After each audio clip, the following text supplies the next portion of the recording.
Cedar. এটা আমরা মার্কেটে 3 থেকে 4 বছর যাবত আর কি বাজার করতে পারছি।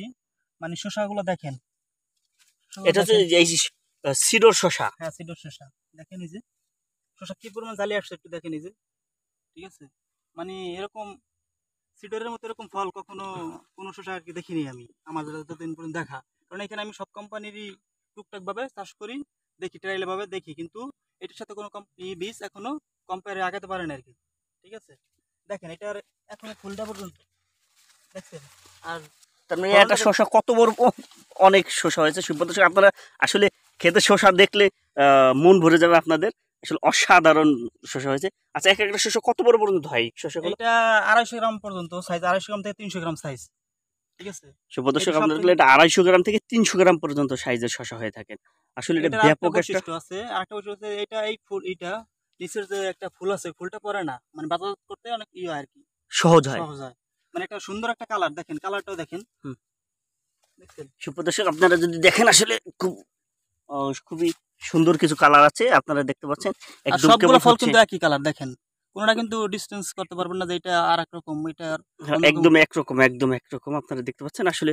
এবং প্রচন্ড পরিমাণ আসলে শসা হয়েছে। দেখেন শুধু একটা গাছে তা না, প্রত্যেকটা গাছে কিন্তু আসলে এটা যে নাম রাখা হয়েছে শিরোর, আসলে এই সুব্রত শিরোরের মতনই একদম দেখতে পাচ্ছেন আপনারা, সেই লেভেলের শসাগুলো হয়েছে।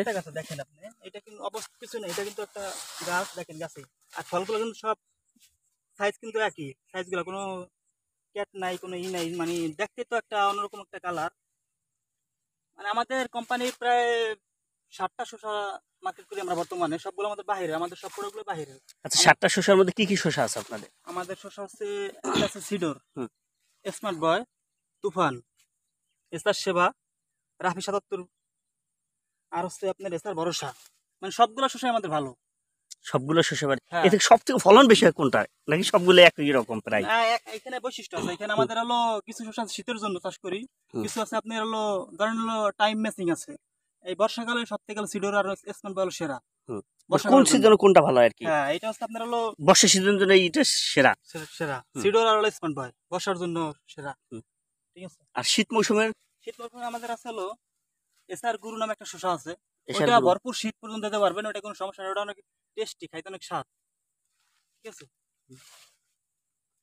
সুপ্রিয় দর্শক, আমরা ভাইয়ের কাছ থেকে শুনছি এবং আপনাদের ক্ষেত্রে খুব সুন্দরভাবে দেখানোর চেষ্টা করতেছি। আপনারা যদি দেখেন আসলে অনেক বড় এক একটি শসা হচ্ছে, মানে এই শসাগুলো যদি বাজারে যায় যে কোনো মানুষের মন কেড়ে নেবে। আর শসাগুলো কিন্তু অনেক বড় হয়েছে, কিন্তু এখনো কিন্তু জালি আছে, মানে ফুল পড়ে নাই, দেখতে পাচ্ছেন। আসলে এই শসাটা মিনিমাম আপনার 7 ইঞ্চি আছে লম্বা, 7 থেকে 8 ইঞ্চি লম্বা আছে, কিন্তু তারপরও ফুলটা পড়েনি। তার মানে এখন তো এই শসাটি একদমই জালি, একদম জালি শসা। আসলে এত এত এত এত বড় একটা ভাঙা যাবে? তো একটু ভাঙে দেখান তো। আসলে সব থেকে বড় শসা অনেকে মনে করেন যে এটা হয়ে গেছে। সুব্রত দর্শক, আপনারা দেখতে পাচ্ছেন, দেখেন এই যে ভেঙে দেখাচ্ছে বীজ। আসলে আপনাদের যদি দেখানোর চেষ্টা করি, দেখেন আসলে অসাধারণ। কিন্তু অনেকে মনে করবেন যে এত বড় হইলে আপনি নিজে খান, দেখেন টেস্টিগুলো একটু দেখেন। সুব্রত দর্শক, আমি একটু ট্রাই করব, আপনি একটু দাঁড়ান, আমি একটু ট্রাই করি। ভাই আমার এই দেশে আসলে খেয়ে দেখি খেতে শসা। অসাধারণ স্বাদ এবং খুবই ভালো শসা।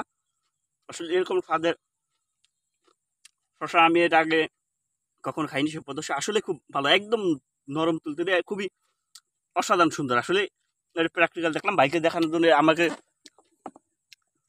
সুযোগ দেওয়ার জন্য ধন্যবাদ ভাইকে। দেখেন আপনি ফলগুলো দেখেন, তারপর সবগুলো করে দেখেন। ঠিক আছে, ফলগুলো দেখেন একটু এক সাইজের সব। ঠিক আছে, ফল আর সব জায়গায় কিন্তু একই রকম ধরন, দেখেন এই যে ফলগুলো দেখেন। সুব্রত দর্শক, আসলে আমরা যেরকম দেখলাম প্রত্যেকটা গাছে ঠিক একই রকমের শসা। আসলে একটা কম বেশি যে হয়, কোনো গাছ একটু খারাপ হয়, কোনো গাছ ভালো হয়, ঠিক এখানে এরকম না, একদম প্রত্যেকটা গাছে সমান আকারে একই হারে ফল দিচ্ছে। সুপ্রিয় দর্শক, আপনারা দেখতে পাচ্ছেন এই শসার ক্ষেত। যদি কেউ এখানে আসতে চান, আসতে পারবেন মাদারপুর জেলার রাজৌর উপজেলার শঙ্করদ্বীপ পাড় এলাকায়।